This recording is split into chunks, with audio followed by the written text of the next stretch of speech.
Across this great nation, there is a culture of people who carry on a heritage. They have an intangible quality that can't be described, but it comes from deep within their hearts. They share an appreciation for the greatest things that come from Mother Earth. They watch over, understand, and care for the vast wilds of this great country. Fishing, hunting, and trapping are the foundations that Canada was built on. For over 2 centuries, we have taken to the woods and water to pursue wild game. Today, it's about conservation, preservation, and wildlife management. Whether you are a man or woman, fish or hunt, you should support sound wildlife management and proudly say, I am an angler and hunter. The Ontario Federation of Anglers and Hunters proudly presents Angler and Hunter Television.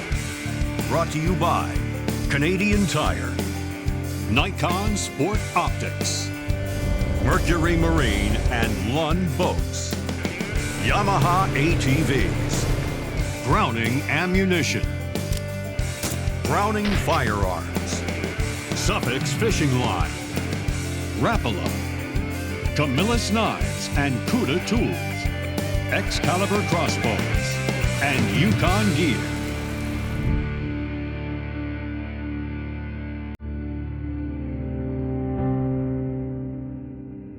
One part of the country that I seem to always be drawn back to is the province of Quebec.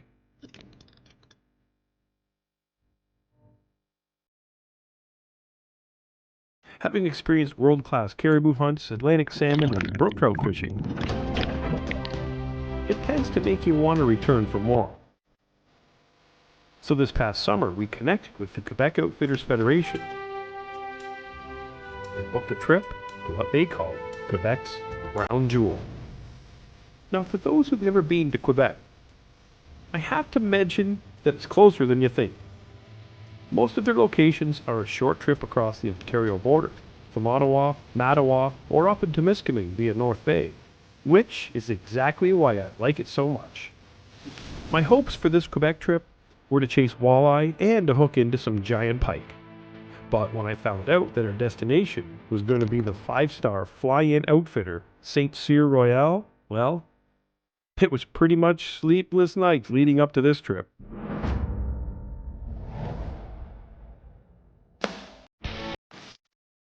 It's mid-June, and after a day's drive to Northern Quebec, it was onto a float plane for a short 20-minute flight to St-Cyr Royal.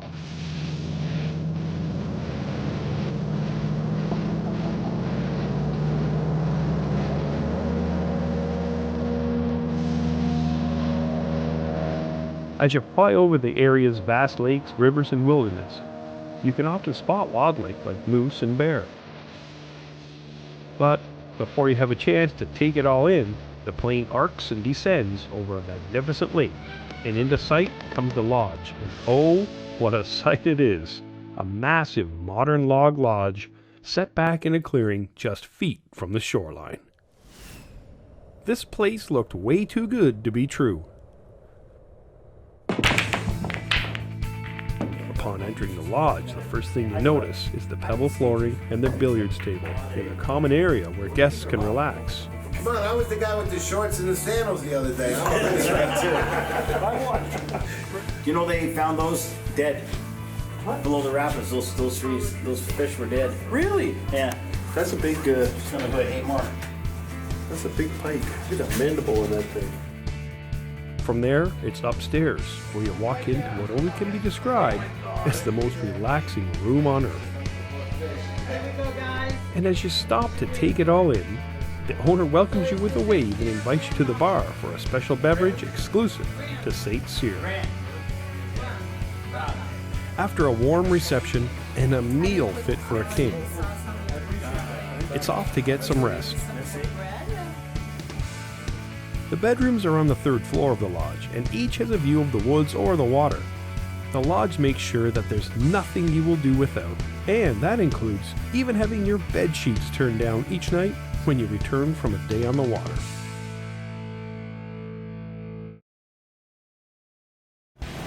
This portion of Angler and Hunter Television brought to you by Yamaha ATVs.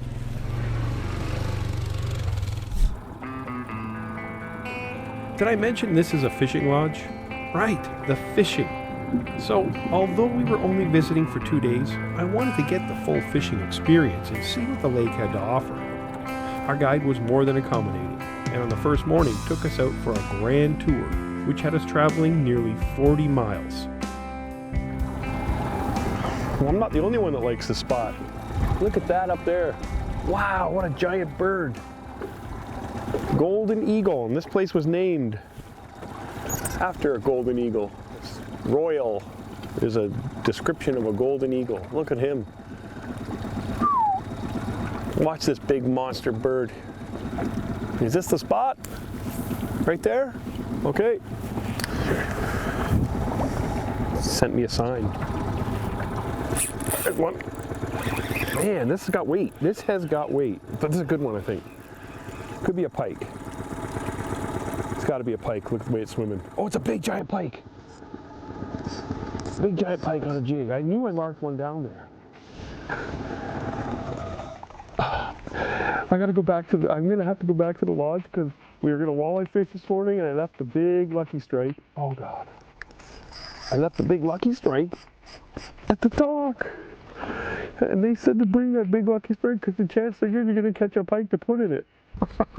This might be a 40-inch pike on a walleye jig. So I can sort of manhandle him if that suffix is better than mono to act as a leader, but pike teeth will cut it. Look at this guy, he's just towing the boat around. Easy. I can feel the line in his mouth, I'm sure of it. It goes ding, ding, ding, ding. When you hear that when you're fighting a pike, that's your line going through his teeth. Oh, there he is.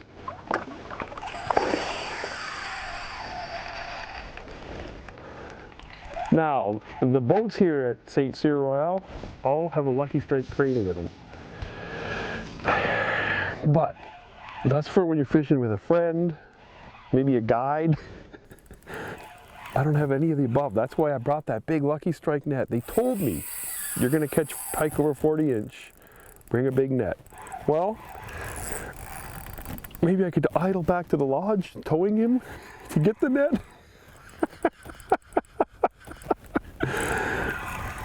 There's my leader again. He's coming. Oh, don't break my line. Boy, that Rapala drag's just singing. Woo! Good morning, St-Cyr. Come on.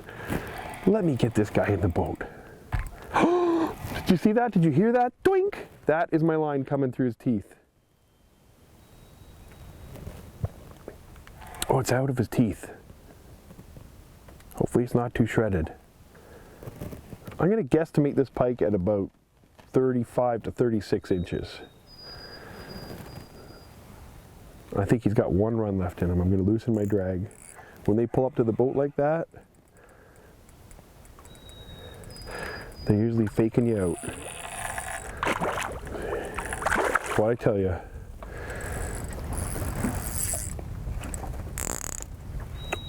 Here he is.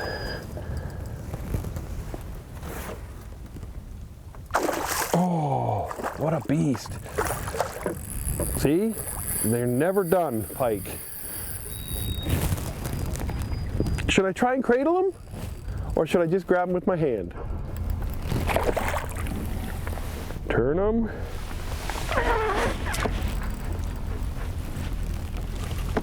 Got him. Oh, wow.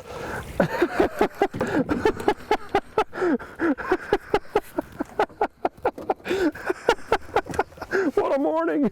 Oh, God. Oh, look at that. Okay. The jig just popped out. See that? And then this is what it's all about.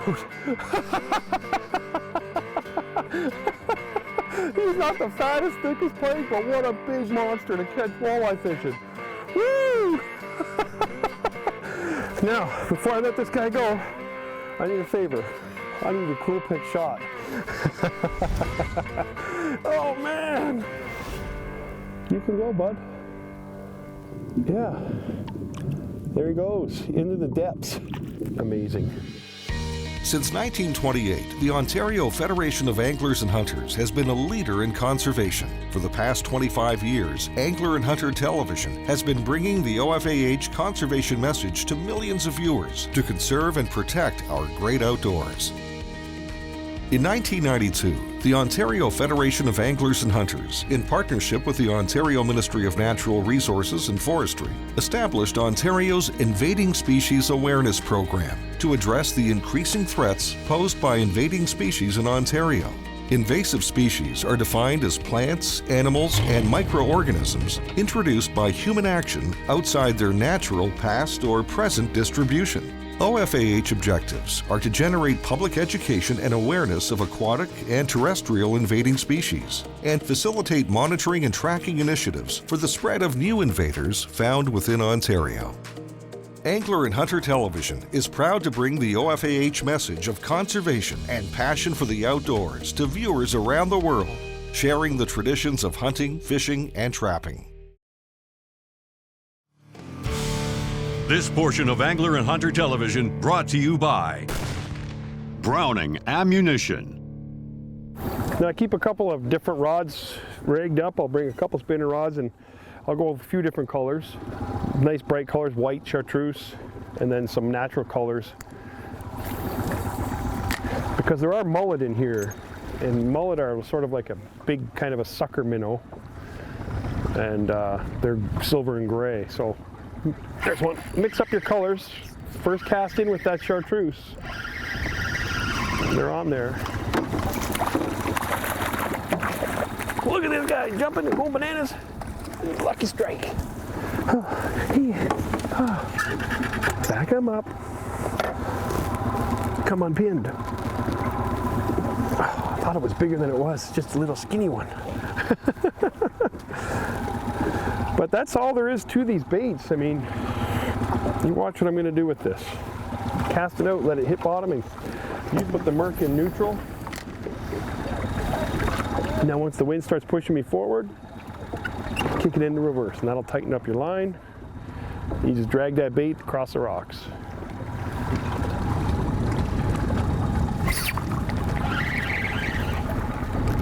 Wow, he stung that one.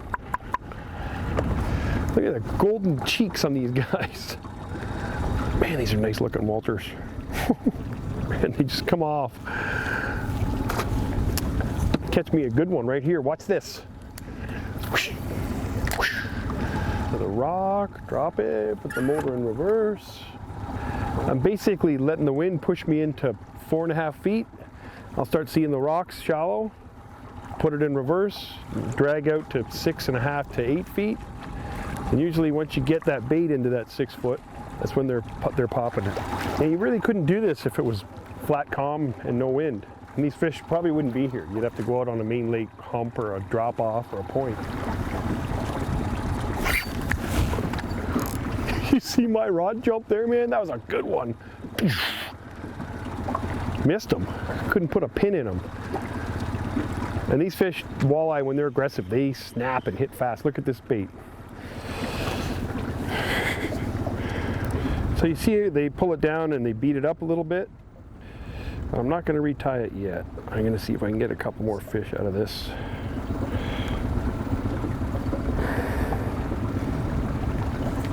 Come on, I want that one back. He was right in there. Now you see I'm in neutral and I'm drifting ahead here. My bait's in, tighten up my line. There we go, let the motor do the work now.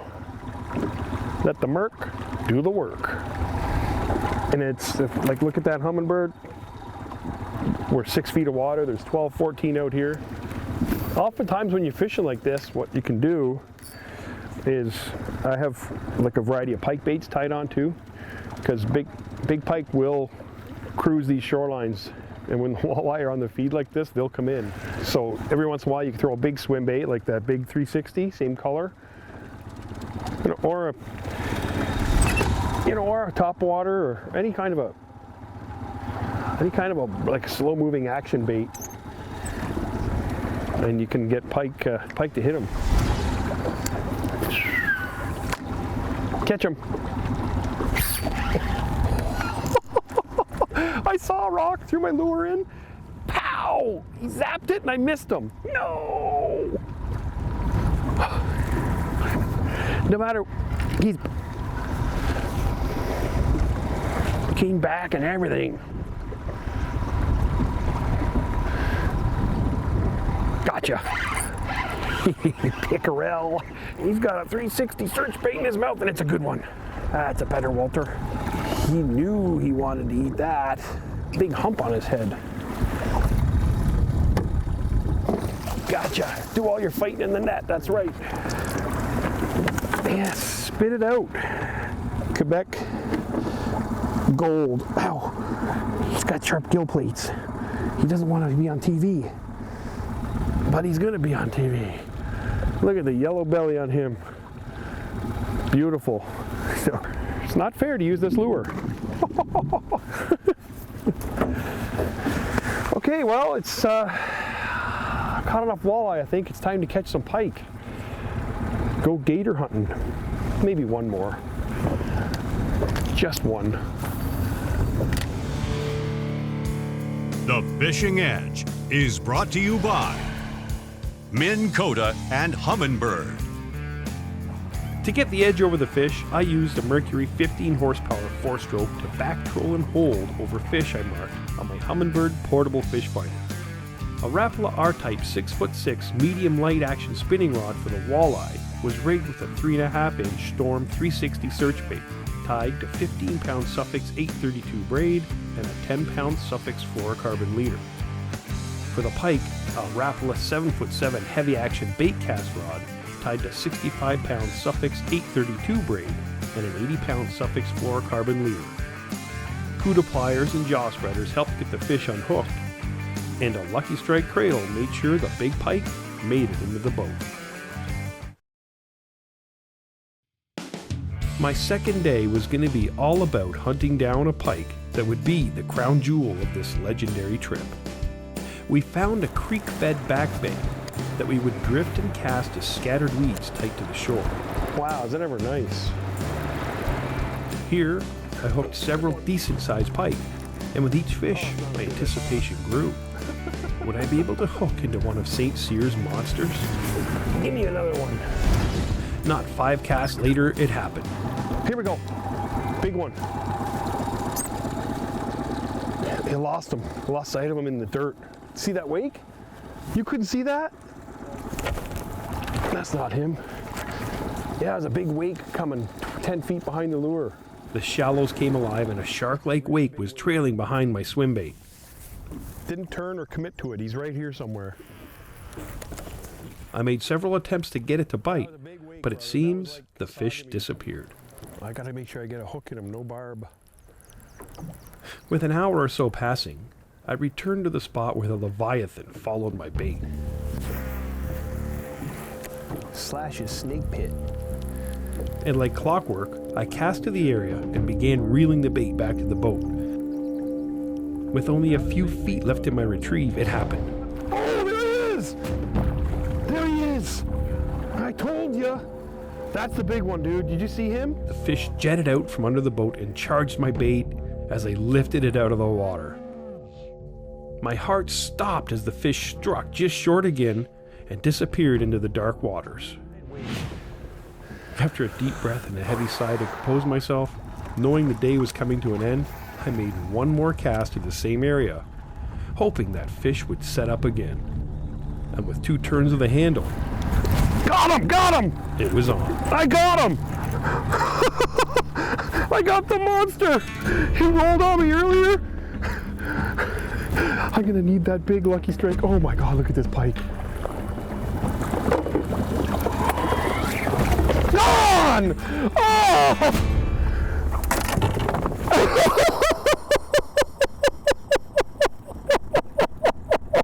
I'm gonna cry. I'm gonna cry.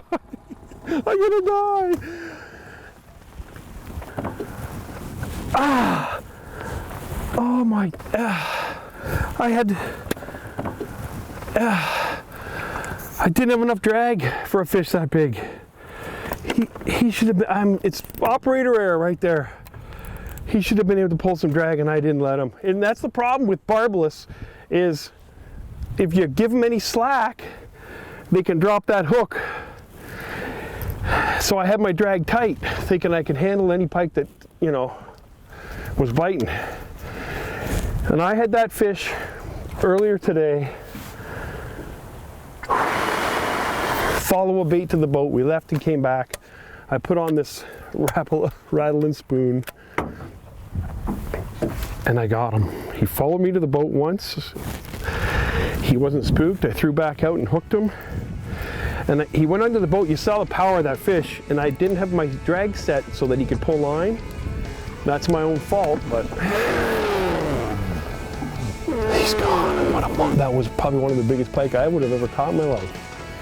My crown jewel had just slipped through my fingers, and I knew I would probably never get another chance. What an incredible experience. The lodge, the food, the fishing, and the heartbreak. However, that doesn't mean you can't take your shot at catching the monster. There's one. If you think you can handle the fishing trip of a lifetime at a rate that's more than affordable, you should check out St-Cyr Royal and maybe put that crown jewel in your collection. Closed captioning of Angler and Hunter Television is brought to you in part by Ontario Out of Doors Magazine. Angler and Hunter Television has been brought to you by Canadian Tire, Nikon Sport Optics, Mercury Marine and Lund Boats, Yamaha ATVs, Browning Ammunition, Browning Firearms, Suffix Fishing Line, Rapala, Camillus Knives and Cuda Tools, Excalibur Crossbows, and Yukon Gear. For more information on the products used in this episode of Angler and Hunter Television, visit ahtv.com. Be sure to like us on Facebook and follow us on Twitter. Remember, conserve and protect our great outdoors.